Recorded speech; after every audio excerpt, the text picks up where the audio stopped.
Hi guys, JT here, and here's my list of top 10 adventure games released in 2021 and 2022 that you should consider in the 2022 Steam Winter Sale. So let's get into this.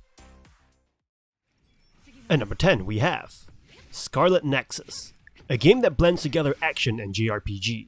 In the future, humans have acquired powers of the mind. Deranged mutants known as others have also showed up, hunger for human brains.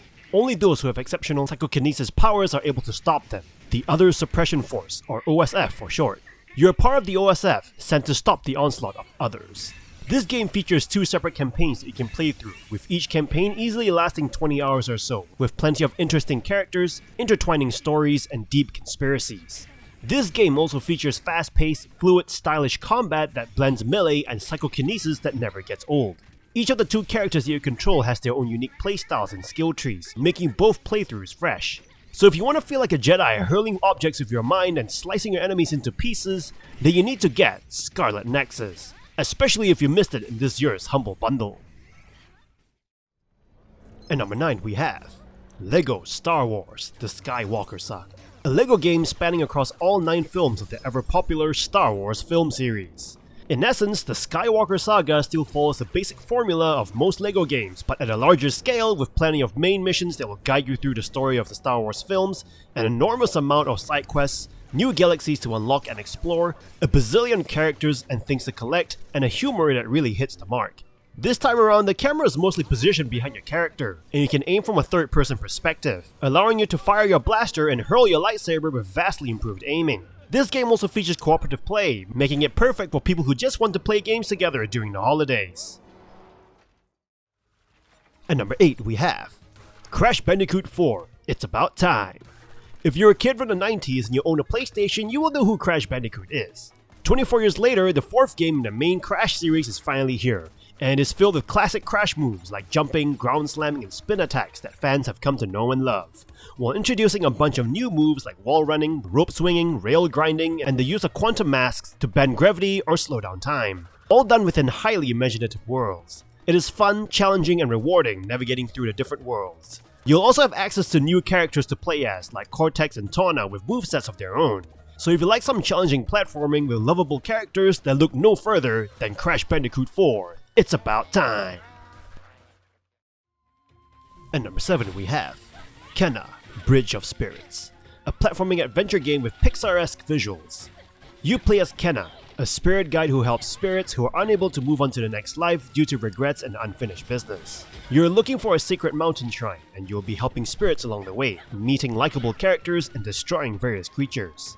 This game balances action, puzzle solving, exploration, and platforming very well. You'll explore different parts of the world, collecting various items, uncovering secrets hidden within each area, and fighting some epic bosses. The combat may seem simple at first, but the game introduces enough variation in enemies and bosses that will have you use your entire arsenal, especially the bosses, as they will test your patience and will see you perform new tricks every time. So if you like a great platforming adventure game featuring characters that look like they belong in Pixar, then Kena: Bridge of Spirits could be for you. At number 6 we have Days Gone, an open-world zombie adventure game. You play as Deacon St. John, riding across the post-apocalypse in your bike, seeking answers around your dead wife. However, the story soon evolves into a story about relationships, loyalty, and how humans cope during the zombie apocalypse. What's interesting is that the side quests that you do actually contribute to the main story rather than padding it out. In Days Gone, the zombies are fast and they do attack in hordes if you make any loud noises. So you'll be sneakily stabbing their heads while looking for scarce resources in the world and completing quests. When the horde comes running to you, you better run and ensure that you have an escape plan. There are also rogue humans and wildlife who can murder you. To fight them, you'll have access to various traps and weapons, both ranged and melee. Every moment will feel dangerous, especially if you're not careful. So if you want to go through an intense experience of zombie survival, Days Gone could be for you. At number 5 we have Ghostwire Tokyo, a unique first-person action horror game that makes you feel like a combination of the Ghostbusters and Doctor Strange. You play as Akito, a human brought back to life by a spirit named KK after merging with your body. The bond gave you supernatural powers. It turns out that all of Tokyo has been engulfed in the fog, and evil spirits now roam the streets instead of humans. You, together with KK, must put a stop to this. You will be exploring an open-world Tokyo, fighting ghosts and collecting souls. Exploring Tokyo on foot is fascinating, and it is beautiful to look at. Combat will make you feel like Doctor Strange as you watch your character use various hand gestures to shoot magical abilities at your enemies to destroy them. Furthermore, you can throw talismans at your enemies to disrupt them. There are varied enemies for you to fight that will present a challenge, and keep the game somewhat fresh. The downside is that the side characters aren't given enough time to develop, and the villain is unfortunately quite forgettable. Side missions also lack depth and can feel like padding. But if you want to feel like Doctor Strange and the Ghostbusters, definitely play Ghostwire Tokyo. And number 4 we have Marvel's Guardians of the Galaxy, an action-adventure game based around the titular Marvel characters. Even though your team consists of 5 people, you're in control of Star-Lord throughout the whole game, playing the role of a leader. Your team is trying to get out of debt while learning to work together and maybe save the universe along the way. Gameplay-wise, it is quite interesting as Star-Lord is not the most powerful character in the team. In fact, he's one of the weakest, so you have to rely on your leadership skills to tell the rest of the Guardians team on what to do in the fight. The game is linear with some off-beaten paths to find some hidden cosmetics and additional lore. What makes this game so good is the banter between the Guardians and the quirky style of the game. This even affects combat as you can perform a huddle with your team for a pep talk, and depending on what you say to them, it'll determine what buff they receive for a short duration. In addition, 80s music starts playing, staying true to the flavor. Other than that, you'll be visiting beautiful alien planets and solving some environmental puzzles. Guardians of the Galaxy is a fun and quirky adventure that is definitely worth taking. And number 3 we have Resident Evil Village, the 8th installment in the main Resident Evil game series. You take on the role of Ethan Winters. After the incident at the baker's residence in Resident Evil 7, you try to settle down with your wife, Mia. In fact, you even have a daughter together named Rose. However, things quickly turn to custard as the protagonist from the first game, Chris Redfield, barges into your house, kills your wife, and kidnaps Rose. Tracking Rose down, you eventually get to a village filled with mysteries and horrors befitting medieval lore. Right off the bat, Resident Evil 8 isn't scary, and is more of an action game peppered with disturbing creatures. The story is quite interesting and the antagonists are very memorable, with the least memorable being the final boss of the game. You'll be shooting your way through various creatures and traveling to various parts of the village in search of your daughter. The gameplay is faster paced than Resident Evil 7 and is fun gunning down mutated residents and experiments gone wrong. You'll have access to a variety of weapons like handguns, SMGs, shotguns, sniper rifles and revolvers, and even grenades. So if you like a shooter that strikes a good balance between action and a good sense of adventure, definitely play Resident Evil Village. And number 2 we have God of War, the PC port of the critically acclaimed PS4 game. You play as Kratos, the protagonist from the previous God of War games.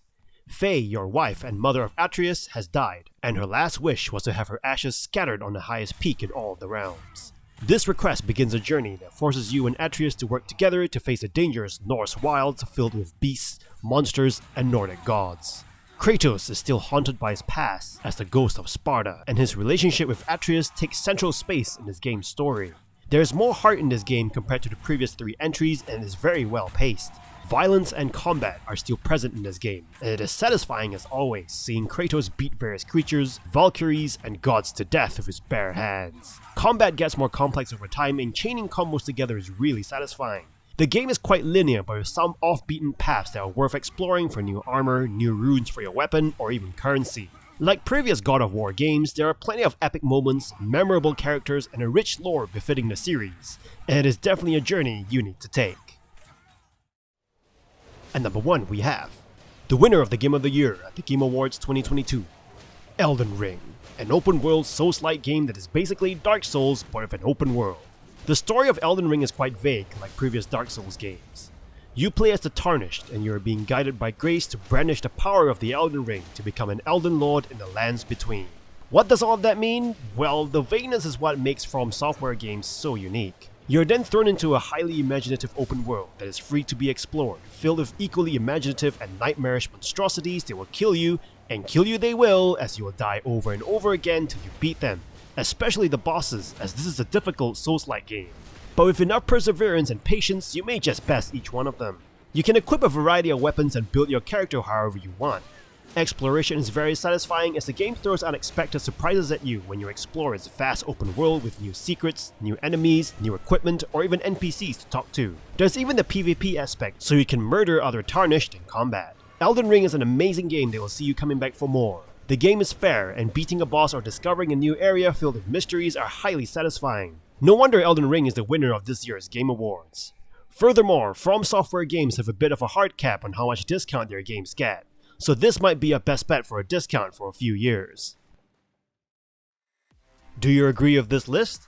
What other games are you looking forward to in this winter sale? Let me know in the comments below. Don't forget to like and subscribe, and I'll see you guys in the next video.